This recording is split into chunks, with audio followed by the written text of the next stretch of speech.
Well, what we're hearing in terms of comments are what we refer to in English as boilerplate comments. We're not hearing anything that is particularly informative. I would say that we could reach sort of two or three conclusions. The first, unfortunately, is that Trump has once again decided not to decide anything when it comes to Ukraine. He listened to Zelensky. Obviously, he was told by his handlers that he should. He did. And they seem to have had an amicable meeting during which Zelensky wants to license the production of Patriot missiles in Ukraine, which will never happen. But by the time they did that, Ukraine won't exist anymore, in my estimation. And Trump indulged all of that nonsense and sort of waved goodbye. He's not going to stop the Congress from wasting money and time on Ukraine. So he's just not going to decide anything. It's disappointing, but I think this is something the Russians have become accustomed to. When you turn to Netanyahu showed up and I think privately said what he's always said. Now, today in the Wall Street Journal, there was an article about a 2-week plan that has been developed by Admiral Cooper that would result in another massive missile and bombing campaign that would theoretically have different results.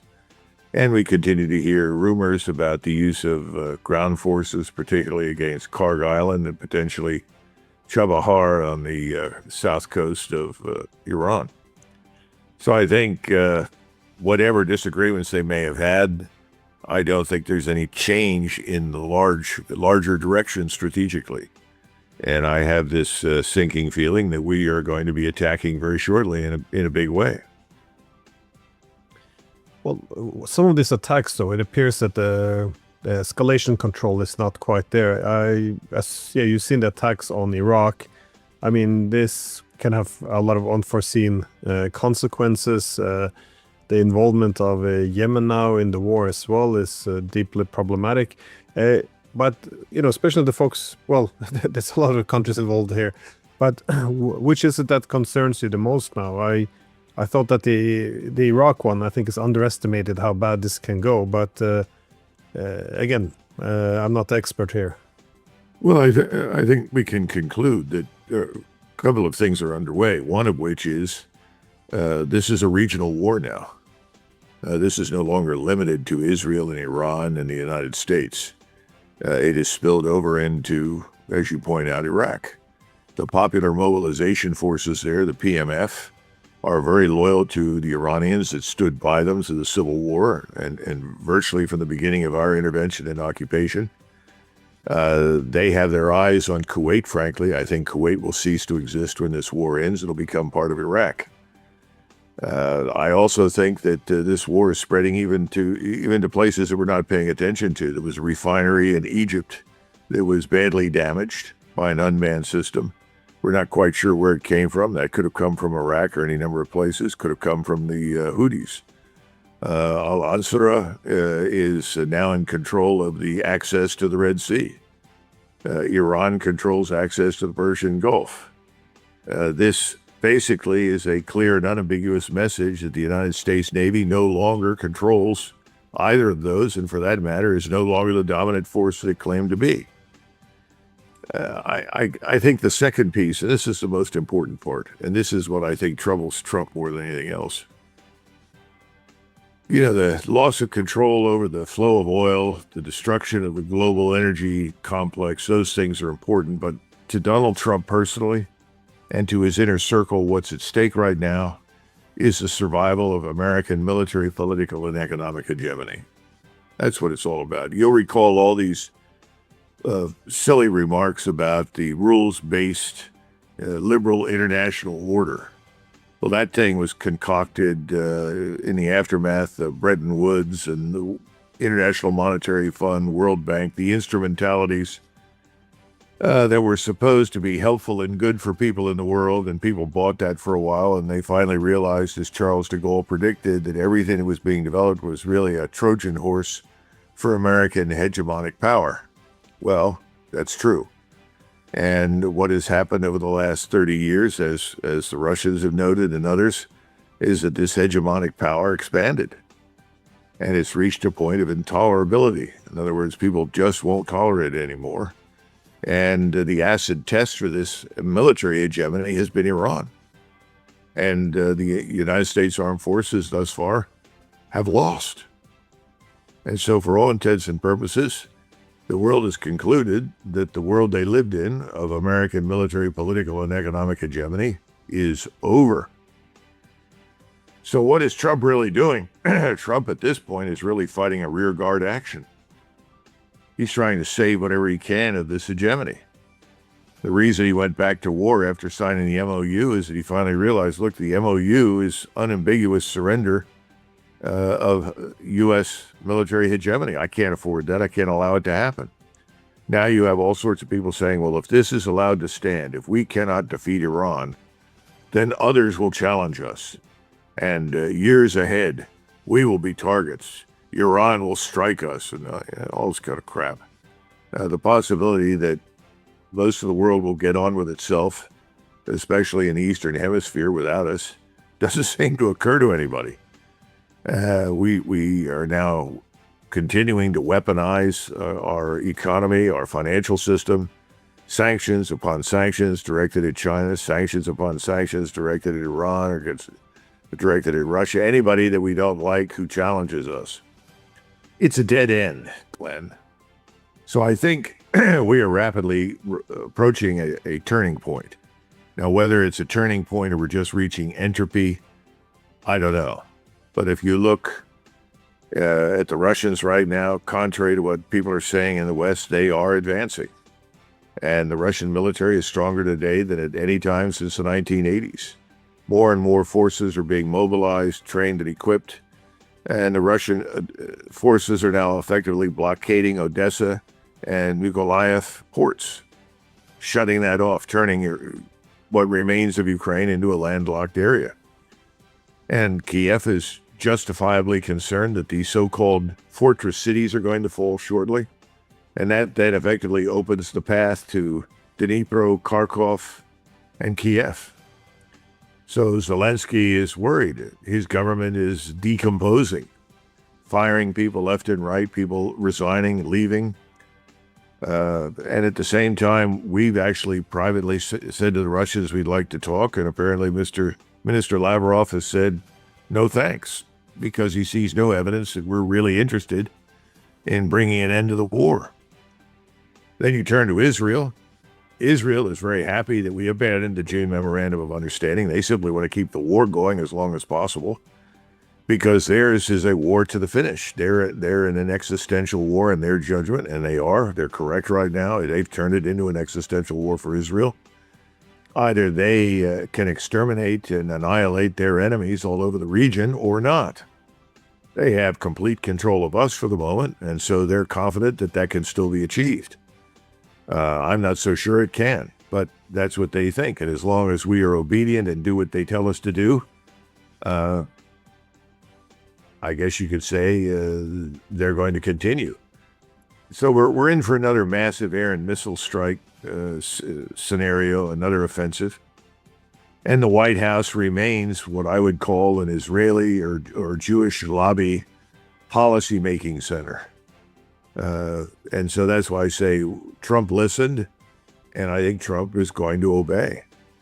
At the same time, we're still in a fight with the Chinese. Now, the potential for war there has receded. Everyone, months ago announced that we didn't have enough missiles and enough capability to attack China, and if we did, we'd lose it. For some reason, nobody bothered to say the same was true for Iran. This is a catastrophic outcome for Trump. And the other thing that Trump, I don't think, is aware, maybe he is, but we're now beginning to see the emergence of a new axis. We talk about these axes all the time. Well, there's only one axis in the West and the Middle East. That's the Israeli-American axis. But when you look east, you have a growing axis that I would say consists of Russia, China, Iran, and I would add Turkey. Because even though the Turks have not yet engaged, they are on the very edge of doing so. And the population there is overwhelmingly in support of striking back against this Israeli-American axis in the Middle East. I think Erdogan has waited as long as he possibly can and will continue to wait, but he wants to be in on the end. It's sort of like the Battle of Waterloo, which was largely a German affair with a few British troops, contrary to popular belief. Prussians, Hanoverians, Germans from everywhere. And of course, the British. And then suddenly at the end, imagine the Austrians and the Russians and others showing up. Well, I think that will be Turkey at the end of this thing. Because Iran had to do two things. The first was survive. It's done that. It's demonstrated it cannot be destroyed. And it's going to continue to attack because the second goal for Iran, having survived, and they weren't sure that they would. They spent 20, 30 years preparing, but they were never completely sure. Now they know they're going to survive, is to drive the American military presence completely out of the region. And that's going to happen because we can't protect our own bases, let alone any of our partners. So that's going to be achieved. And at that point, this new axis that I just described is going to dominate. It's going to dominate the Middle East. It's going to dominate Eastern Europe, perhaps Western Europe, because people in Western Europe are looking at this and saying, well, why should we sign up for the United States? It's no longer the leading economic power. It no longer has the same political influence. Financially, it's brought us to ruin. We're part of this Western scam. Recirculate all the dollars back through New York City, fund our massive debt so that we can continue to live well. Europeans are saying, what are we doing this for? And then finally, there's the military dimension. Europeans are beginning to question their governments because they're unsure about this Russian threat. And they should be unsure about it because it's not real, as we know. But I guess the possibility that you could end up in a nuclear confrontation with China, Pakistan, and Russia, let alone a confrontation that would also include Turkey and Iran, these things don't seem to really enter into discussion in the White House. And I think that's because right now, everything that is being done in the White House, everything that's being done on the Hill, is seen through the lens of the Israel lobby and the fight for Jewish supremacy in the Middle East, as well as in the United States and the West. Yeah, no, definitely that's the impression you got from the meeting as well with Trump and Netanyahu, because everything kind of was framed a bit around how it benefits Israel. For one, Netanyahu apparently showed a map to Trump, complaining that Turkey controls 50 times more territory in Syria than Israel, and essentially this is not fair. They won their larger spoils of war. And also with this nuclear deal between the United States and Saudi Arabia, Trump had apparently reassured Netanyahu that this would depend on Saudi Arabia normalizing relations with Israel. But again, this would put some proliferation pressures on Iran as well. So it looks as if a lot of poor decisions are being made to serve Israel. But how stable is now the situation for the Israelis? Because there's a lot of this reeks of desperation. Well, of course it does. It's kind of interesting, though, because it's very reminiscent of the meeting in January of 1941 between Molotov and Hitler in Berlin. Molotov requested the meeting and came in with Stalin's demands. Not Stalin's recommendations or requests, Stalin's demands. Stalin demands control of the Bosporus, control of the Dardanelles. Stalin demands control of these areas in Romania and Bulgaria that adjoin the Dardanelles. Stalin demands control of Finland, And Hitler sort of sat there and said, my God, these people are crazy. They're threatening the whole world. And it was a very unsatisfactory meeting. Now, subsequently, some smart people on the German general staff tried to make the point that let Stalin do what he likes. If he does that, he'll be at war with the British Empire and everyone else because they can't accept these things. And that would work to our advantage. But foolish Hitler said, no, we have to defend civilization, the West, against the Soviets. Imagine that. The rest is history. You got a war.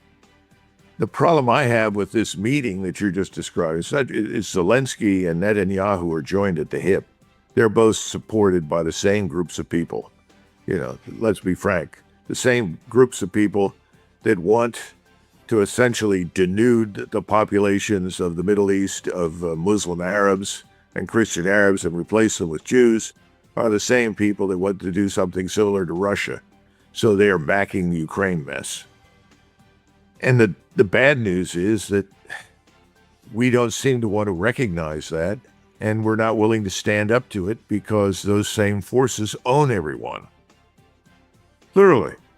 How do you turn to people that have given you hundreds of millions of dollars, who have enriched you, who've helped you to win elections, who've kept you in power, kept you in office, even though their policies, many of them are really distasteful, both domestically as well as in foreign policy?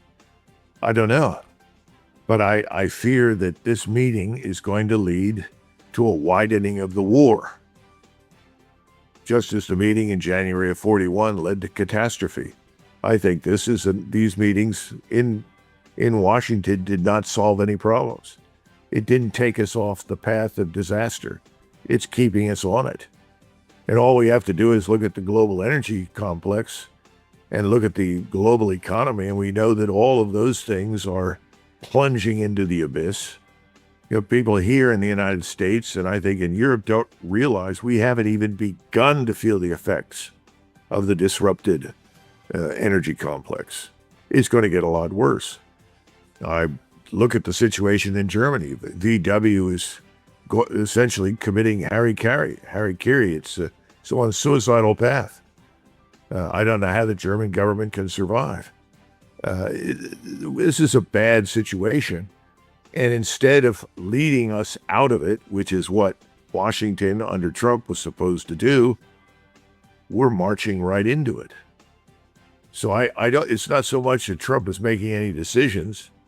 It's his failure to make the right decisions and extending these policies that will bring disaster to us and to Europe and to the Middle East. Well, on that topic, though, the energy crisis, again, this is something that Trump brought up in his meeting with Netanyahu, but he also cited a concern about energy and global economy as the reason why he signed the MOU, which he then walked away from, well, pretty much as he signed it. But now, of course, the issue of Hormuz has not been solved. It's not going to be solved, it seems. We can add the Red Sea on top of this just to make it even more complicated, and we see these Saudi energy facilities being struck, and you can add a lot of other crises on top of there, but energy prices don't seem to reflect the dire realities that you speak of. Again, I'm not contesting what you're saying. I'm just trying to make sense of how to understand the energy price, because it doesn't really make much sense. We can watch on TV the energy fields in Saudi Arabia burning at the same time. The oil prices are dropping. I'm just wondering, how do you make sense of this? Well, there's a yawning gap between reality and fantasy in Wall Street. Wall Street is accustomed to manipulation. Remember, everything is financialized for Wall Street. You don't have people in Wall Street who've ever been to drilling rigs. You don't have people in Wall Street who have visited any refineries. If you ask one of them, how many refineries do we have today? How many refineries did we have 30 years ago? They have no idea. They don't see a problem. And the White House, thanks to the leadership of Trump and his inner circle of advisors, has been very effective at manipulating oil prices. But we know, for instance, that the cost of oil coming off a ship right now is about $140 a barrel. But that's not the paper price. This is all going to change. In other words, what you have right now, what's the right word? We talk about latency in communications in the military. That, as a result of the structure of your communications, orders or information or intelligence take time to arrive at a location. It's not instantaneous. Well, that's what you're dealing with right now in the oil market. So if you listen to Jeff Curry or somebody like Pilkington and others who have years of experience in the oil industry, they're all saying the same thing. Yeah, you're right. The reality hasn't caught up yet, but it will. And when it catches up this time around, it's going to be awful. You know, weeks ago we said, well, if President Trump steps out of this or puts an end to it, there's a chance we could get out of this with minimal damage. Two or 3 years, we could return to normalcy. But where we're headed right now, it'll be a decade or more. And everything is going to change. I mean, when you listen to the Iranians and others in the Middle East who are fundamentally opposed to us in Israel, they all say the same thing. Sykes-Picot is over. In other words, the structures of the past that were formulated at the end of the First World War are going away. We're going to live in a new Middle East, and it's not going to be one dominated. It's not going to be the Greater Israel Project. It's not going to be the United States. It's going to be indigenous.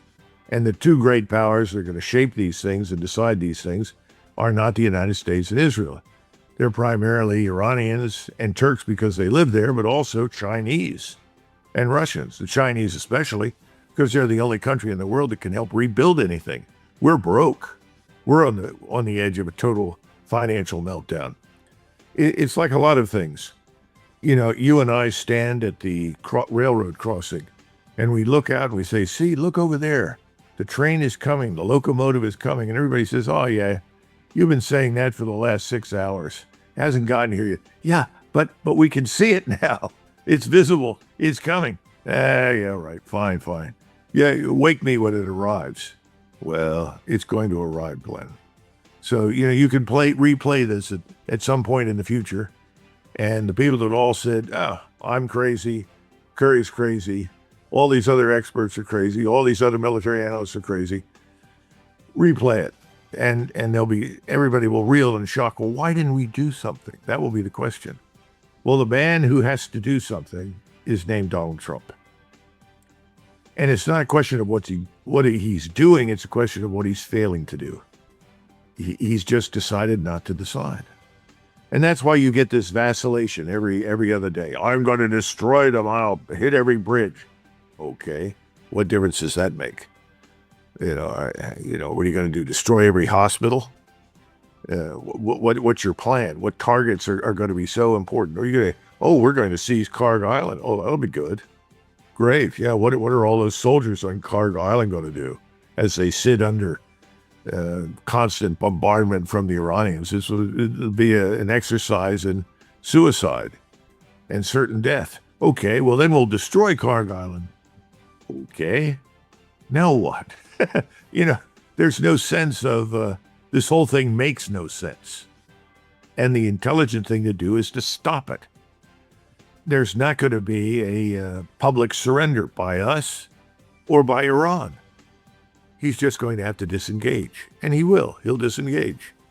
But not until the 11th hour and not until it's too late. And only when the economy here at home is awful and is really profoundly affecting everyone in Washington. That's coming. It's absolutely certainly coming. So I don't know what to tell you, except that President Trump does not fully appreciate the limits of American air and naval power. He never understood that our military power was always structured for relatively short campaigns against opponents like Afghanistan, Iraq, Syria, Africa, people without air and missile defenses, let alone operational strike capabilities in the form of ballistic missiles. So, in addition, we have to operate at a very long logistical support system, and that's very fragile. And that's one of the reasons we're in a pause right now. So this is not a new problem. We've been dealing with this, contrary to popular belief, since the Bush administration in 2001. But that's where we are. And Trump has never understood it. And he's now going to pay a terrible price for it, I predict, politically. On your analogy, though, of the approaching train, there's another predictable disaster